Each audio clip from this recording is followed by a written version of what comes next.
Oi, eu sou Esther e você está ouvindo o Pod Mundo.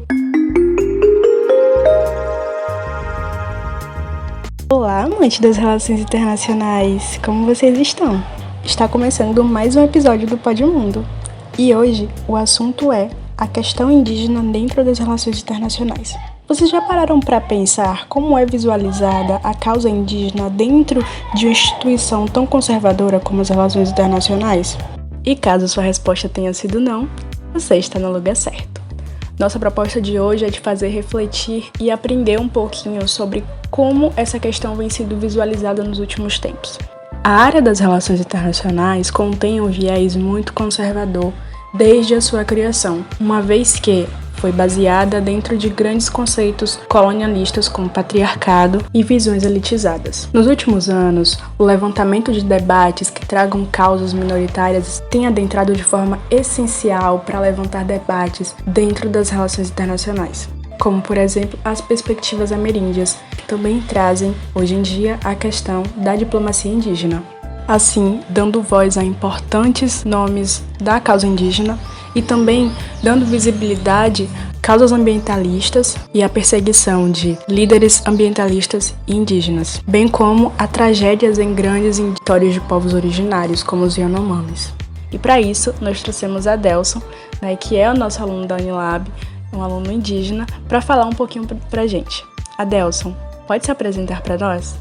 Eu sou Adelson, Adelson Caimbé, meu nome indígena e artístico, Estou estudante de Relações Internacionais pela Unilab e eu venho da comunidade indígena, povo Caimbé, localizado no município de Ofício da Cunha, interior aqui da Bahia, e ingressei no finalzinho de 2018, início de 2019, veio o período de pandemia, e aí eu todo esse processo de distanciamento da universidade e tudo mais, e agora estamos retomando aí com esse semestre que é 100% presencial. Mas é isso, eu sou músico também, cantor e compositor. Adelson, como você analisa as perspectivas significativas da sociedade indígena na arena das relações internacionais? Como você vê essa conexão?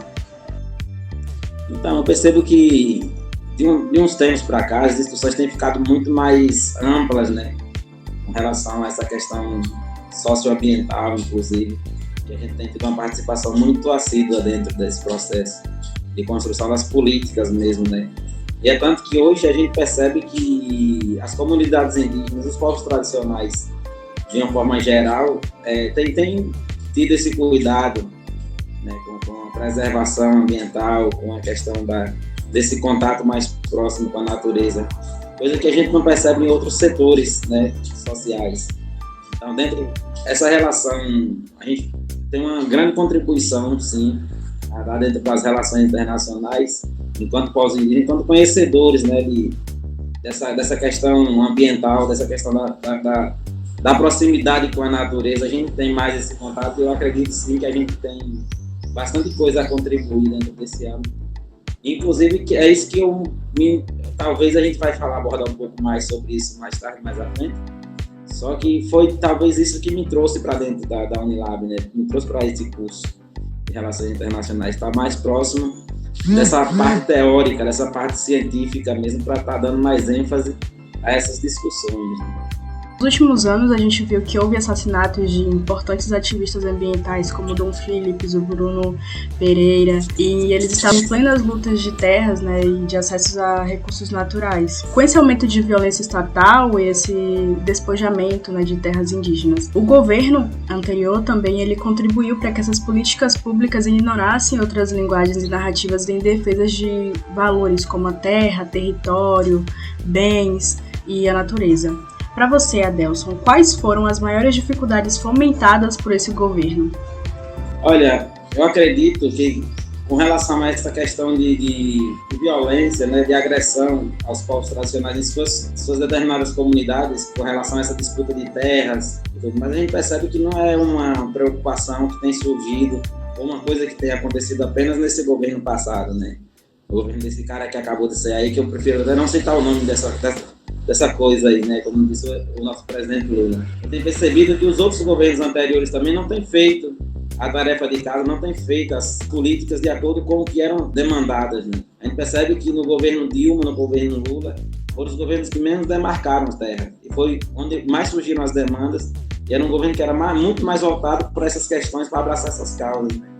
Então, foi ruim o governo passado, muito ruim, péssimo, mas a gente também não pode deixar de atribuir essas consequências aos outros governos que, teoricamente, apoiavam nossas causas, né, e que, de fato, não efetivaram as políticas de demarcações, futuramente viram a inibir essas ações, né? Então, acho que a maior dificuldade tem sido essa, das implementações mesmo, da efetivação das políticas públicas voltadas para demarcações de terra, né? Demarcação e desinclusão, né, que é o que tem acontecido no nosso território, que aconteceu em 98, foi demarcado e desincruzado automaticamente. Então nós tomamos posse do nosso território, que é o povo caimbé, tomamos posse do nosso território com base na legalidade e só com a presença de nós, povos indígenas. Fazer a demarcação e permanecer com a presença dos poceiros dentro dos territórios não é uma garantia de que a violência vai acabar, que vai parar a violência, que vai dar direito ao usufruto das terras de uma forma geral. Então, tem que acontecer, de fato, isso, né? A efetivação da demarcação e desintrusão dos territórios indígenas que estão para ser demarcados. É uma coisa que eu acredito que, com esse governo agora, durante esses 3 anos ou 4 pela frente, a gente vai ter muita demarcação, né? Eu acredito muito nisso, quero crer, porque a gente percebe que tem acontecido muita agressão, inclusive com os jovens pataxós, né, que aconteceu recentemente. Morreu 2 jovens pataxós, um de 16 e um de 21 anos, nesse conflito entre povos indígenas e poceiros ou fazendeiros, né, que são os que detêm o poder, tanto o poder monetário como o poder sobre as lideranças, né, digamos, as representações institucionais, que é a polícia militar e a polícia civil, que hoje não está fazendo seu papel de proteção ao cidadão como um todo, né? Pelo menos naquela região. Está favorecendo muito mais aos fazendeiros do que aos povos indígenas, que é quem mais precisa. Como você olha para essa potencialidade dessas lideranças, né, dessas mobilizações internas e internacionais em relação à articulação além fronteiras, povos indígenas e de diferentes países que conseguem influenciar agendas internacionais, né? Como que as relações internacionais enxergam o movimento indígena como uma agenda importante? Olha, eu acredito que isso é fruto também de bastantes debates internos, né? São frutos de bastante debate e formação interna, que a gente tem nossos momentos de formações. A gente hoje estamos aí numa parte dos grupos que tem mais organização dentro do país hoje, porque a gente conseguiu, através de muita resistência mesmo, a gente conseguiu formar nossos grupos organizados, né? E para essa questão de formação, de estar trazendo esses debates de discussões. É tanto que hoje a gente tem uma ministra, né, dos povos originários, que é indígena, Sonia Guajajara. A gente tem uma presidenta da FUNAI, que é indígena, Joênia Wapichana. Nós temos deputados federais que são indígenas, né? Então a gente percebe que essas discussões estão para além do âmbito interno, do âmbito comunitário, que é o que a gente e regional.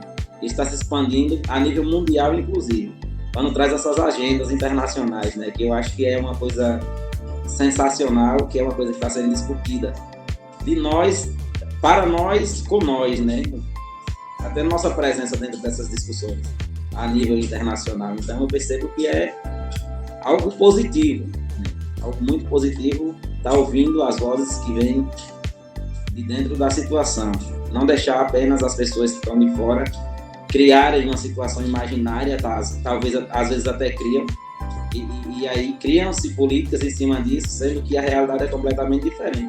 A gente pode ver aí a situação dos Yanomami hoje, né? Então, passando por essa situação degradante, e a gente ainda vê muitas falas dizendo que são coisas fantasiosas, são coisas que são imaginárias, são coisas que são criadas, né? Então a gente tem muita mente hoje que são mentes podres, né? Mentes que não trazem essa sensibilidade. E quando a gente entra dentro dessas discussões em todos os âmbitos, nacionais e internacionais, a gente tem como trazer a realidade da situação, de como realmente acontece. E foi justamente isso que o governo atual nos deu a oportunidade, né? Nos deu a abertura criando esse Ministério dos Povos Indígenas aí. Tanto para fazer essa discussão a nível nacional, a nível de Brasil, como a nível internacional, dentro dessas agendas internacionais aí que acontecem. Mas como você visualiza a estruturação das relações internacionais, né, que nós sabemos que é muito conservadora, enquanto limitadora do reconhecimento dos povos indígenas através da política global? Então eu acredito que isso também faz parte de um processo de construção. Como em todos os setores sociais, a gente percebe que tudo parte de uma construção e a gente está adentrando esses espaços, a gente está quebrando essas barreiras que existiam. Então, eu acho que sim, é um espaço muito reservado ainda, muito conservador, mas que aos poucos a gente está conseguindo adentrar, né? Tanto que hoje eu estou cursando Relações Internacionais, né? E estou tendo um pouco desse conhecimento para futuramente a gente estar trazendo, dentro do meu próprio povo, está trazendo essas discussões e quebrando esses paradigmas que existem. Com a morte de Dom Phillips e de Bruno Pereira, de que forma o Brasil é visto pela comunidade internacional no que tange à luta da comunidade indígena? As relações internacionais hoje têm os povos indígenas como povos indefesos, né, como povos que não têm capacidade de se autogerir. E aí, com esse acontecido, eu acredito, na minha humilde opinião, que eu acho que piorou um pouco essa visão, né, esse olhar para com os povos indígenas. Eu não sei se eu parto de uma visão mais pessoal, por isso que eu falo isso, ou se realmente é isso que acontece, né, e aí é meu ponto de vista mesmo. Adelson, nós temos um quadro chamado Pode Indicar, em que o nosso convidado traz referências, né, que complementem nossa entrevista. Podem ser livros, documentários, artigos, filmes. O que você trouxe para nós? Olha, eu como indicação hoje, eu gosto muito de música, né? Então, eu tenho um cantor e compositor de música contemporânea indígenas hoje. Eu gosto muito e eu gostaria também que vocês curtissem ele e comentassem nas composições dele. Ele já participou de vários festivais, inclusive sendo vencedor de alguns. A nível internacional, inclusive, ele participou recentemente de um festival de música contemporânea indígena em Portugal. O nome dele é Divan Funiô, é um amigo, um cara que realmente ele traz essas problemáticas todas nas letras de música dele. E é um cara que realmente traz a realidade em suas músicas, né? Do que acontece de uma forma cantada, o que acontece com os povos indígenas hoje. Tem uma música que ele fala que eu não sou índio pra gringo ver, é um título de uma música. Eu não sou índio pra gringo ver. Então ele fala que a gente não tem que estar a todo momento vestido de índio, de indígena para ser indígena. A gente tem que estar alimentando nossas esperanças, a gente tem que estar fortalecendo o nosso próximo. Para além dessa estrutura física, a gente tem que ter um propósito, né? Muitas vezes, o pessoal quer ver a gente caracterizado, como eu estou aqui de Cocá, né? Quer ver a gente com a flecha, com a borduna na mão, mas é isso que ele traz nas músicas dele, né? Nas letras de música dele. Autores, eu poderia indicar alguns, né? Ailton Krenak é um ótimo escritor. Tem Gerson Banila também, que é doutor e é um excelente escritor. Então, de leitura, eu poderia indicar eles dois, que trazem bastante. A Ailton Krenak, ele aborda muito mais essa questão do meio ambiente, né, dessa relação ser humano com a natureza, quais são os impactos que isso futuramente pode trazer, pode gerar na sociedade como um todo. E como filme, tem um filme muito bom, o nome é Apocalipse. Talvez vocês não encontrem tão facilmente, porque foi um filme que foi produzido em 2007, 2006 para 2007. Ele retrata as comunidades indígenas que não foram ainda civilizadas da Amazonas, né? E aí traz com outros personagens, inclusive ele tá em inglês, não está traduzido ainda, mas é interessante, o nome é Apocalipse. Muito obrigada por você ter tirado um tempinho para responder nossas humildes perguntas. E recente, digamos assim, né? A gente falar sobre diplomacia indígena ainda é muito complicado para a gente saber de autores, saber de pesquisas, é algo que ainda está em andamento, principalmente dentro do âmbito das relações internacionais, que a gente sabe que é algo muito conservador, como você estava trazendo para a gente. Então é muito importante que pessoas como você, que se levantem para trazer, né, por espaços, veículos, principalmente com o projeto, né, que a gente participa, sobre levar essas questões para adolescentes, para jovens que não têm acesso a esse tipo de informação de forma mais orgânica, né? Então a gente está se reunindo para falar sobre isso, é muito importante, e a sua presença, né, como um indígena é maior ainda, né, torna isso muito mais grandioso, muito mais rico. Fiquei sabendo que você tem interesse em participar da gente do Podmundo, então a gente está de braços abertos para você vir participar conosco. Vai ser de uma enorme satisfação, né, ter pessoas como você que trazem esse tipo de pesquisa para nosso projeto. Não, eu que agradeço, né? Inclusive eu costumo dizer que nós hoje, povos indígenas, estamos interligados onde quer que estejamos. Na Unilab, eu sou o único estudante indígena hoje, dentro da Unilab. Dentro dessa estrutura que é enorme, diversos cursos, só tenho, enquanto indígena só tenho eu. Né? Mas aí eu trago comigo vários outros povos, né? Eu estou aqui usando aqui um colar pancararu, de presente de uma amiga minha que me deu. Estou usando um cocar que é tingui-botó de Alagoas, então a gente não tem mais esse distanciamento, né, das culturas como havia antigamente. Então hoje todo mundo pode usar, desde que haja esse respeito, né, com os apetrechos de cada um, a gente pode usar cada coisa. Eu gostaria, inclusive, de deixar aí, né, minhas redes sociais, caso isso passe para algum outro âmbito, aí a gente pode estar me seguindo, e eu vou estar sempre à disposição, né, para quem quiser tirar alguma dúvida, quem quiser perguntar algo, eu vou estar sempre à disposição. Meu Instagram é Reis Adelso. Meu canal no YouTube é Adelso Caimbé 7808. E é isso aí. Tamo junto. Eu agradeço também pela oportunidade de estar aqui passando um pouco dessa nossa história, né? Desse nosso histórico.